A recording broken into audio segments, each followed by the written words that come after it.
Dito is may footstep na naman ako nakikita at nandito pala sa loob. Banata natin ng striker. Ayun, enemy down at nag-quit ka agad mga idol. Napahiya. Okay, cut natin yung video at mag-upgrade muna tayo dahil delikadong kalagayan natin. Pag hindi tayo nag-upgrade, baka hindi tayo makasabay. Dito yung last zone sa paboritong spot ko. Dito sa Sakura.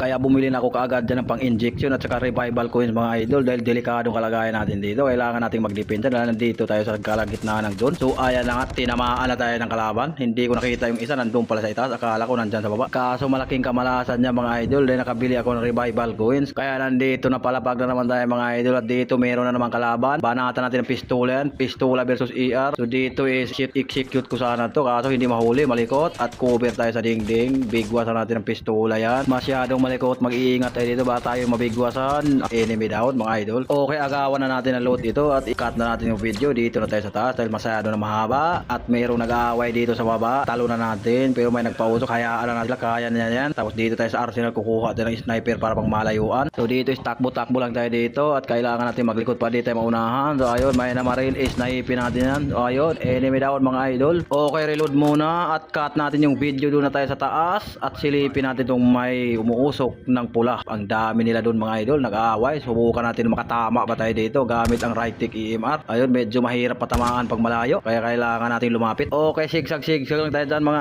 idol at baka tayo yung matamaan at takbuhin natin ito. May lumipad, birahin natin ito. Nag-EXX na yung kalaban dito sa sobrang dami. Hindi ko na alam kung sino yung uunahin ko dito. Hindi na matamaan, ang hirap patamaan mga idol. Naubusan pa ng bala at mag-reload muna tayo. Sabay takbo pataas, maghahanap tayo magandang pwesto dito at yun lang, may nakapwesto din pala sa itaas at hanggang dyan na lang tayo. Tinamaan tayo ng camper sa itaas, may nakaabang pala.